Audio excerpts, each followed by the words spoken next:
తాకట్లో ఉన్న బంగారాన్ని విడిపించి ఆ రోజున మార్కెట్ ధర కట్టి మిగిలిన డబ్బును మీకు అందిస్తుంది కొమ్మూరి గోల్డ్.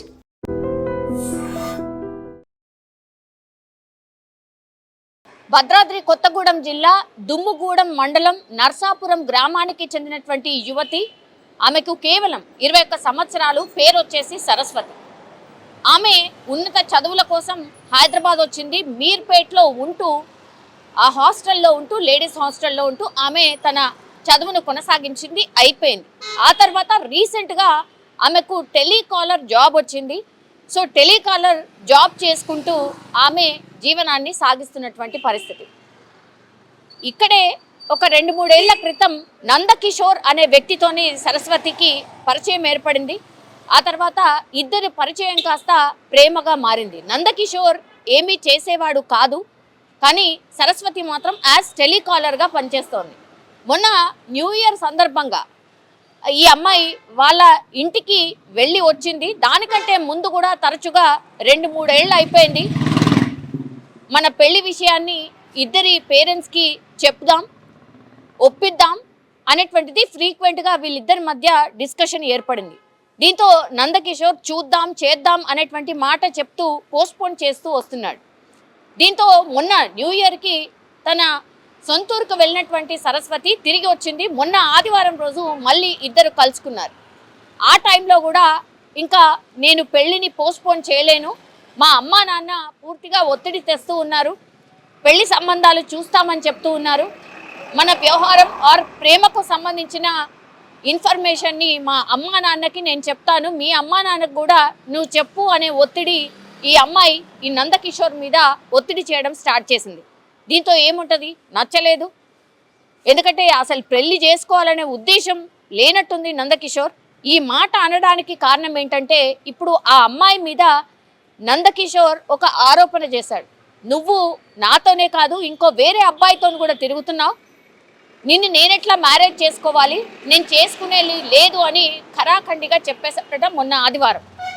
దీంతో ఆ అమ్మాయి పూర్తిగా మనస్తాపానికి గురై మీర్పేట్లో తను ఉంటున్నటువంటి హాస్టల్లోనే ఉరేసుకొని ఆత్మహత్య చేసుకుంది. దీంతో నందకిషోర్ మీద ఇప్పుడు ఈ అమ్మాయి సరస్వతి ఎవరైతే ఉన్నారో ఈ అమ్మాయి వాళ్ళ చెల్లి ఇక్కడే ఉంటుంది. సో ఆ అమ్మాయికి ఇన్ఫర్మేషన్ ఇచ్చారు.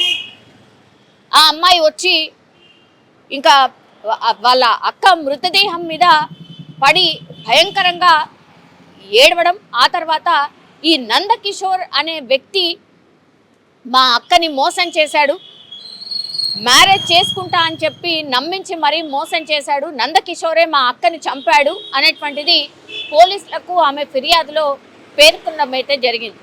దీంతో ఇప్పుడు నందకిషోర్ కోసం పోలీసులు వేట స్టార్ట్ చేశారు. అసలు ఈయన ఎవరు, ఎక్కడుంటాడు, ఏం పని చేస్తాడు, ఈ అంత ఇన్ఫర్మేషన్ని కూడా రాబట్టే ప్రయత్నం పోలీసులు అయితే చేస్తున్నారు. ఎన్ని ఇన్సిడెంట్స్ జరిగాయి, ఇట్లాంటి ఇన్సిడెంట్స్ కోకొల్లలుగా జరుగుతున్నాయి, కానీ అమ్మాయిలు మాత్రం ఏమాత్రం కూడా వాళ్ళ జాగ్రత్తను చూసుకోవట్లేదు. ఎక్కడో పరిచయమైనటువంటి వ్యక్తి, ర్యాండమ్గా పరిచయమైనటువంటి వ్యక్తులను నమ్మడం, ఇలా మోసపోవడం, కోకొల్లలుగా కేసెస్ నమోదవడం ఈ మధ్య కాలంలో చాలా పెద్ద ఎత్తున మనం చూస్తూ ఉన్నాం. మరోసారి ఇప్పుడు సరస్వతి అనే అమ్మాయి మరో వ్యక్తి ట్రాప్లో పడి ఇప్పుడు ఆత్మహత్య చేసుకునే పరిస్థితి దాకా వచ్చింది అని అంటే అర్థం చేసుకోవచ్చు.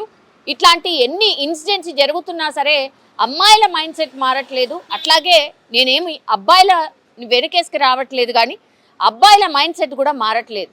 సో ఇద్దరు కూడా నిజంగా ప్రేమకు సంబంధించిన వ్యవహారం ఉన్నప్పుడు వాళ్ళ పేరెంట్స్ని ఒప్పించి మ్యారేజ్ చేసుకోవాలి, కానీ ఇట్లా ఎవరి సమ్మతం లేకుండా ఎవరిని ఒప్పించకుండానే మ్యారేజ్ చేసుకోవాలన్న ప్రపోజల్ ఇట్లాంటివి అన్నీ తెచ్చినప్పుడు మాత్రమే ఇట్లాంటి ఇన్సిడెంట్లు జరుగుతున్నాయి. కొంత సెన్సిటివ్ ఉంటే మాత్రం అమ్మాయి ఇట్లాంటి డిసిషనే తీసుకుంటుంది.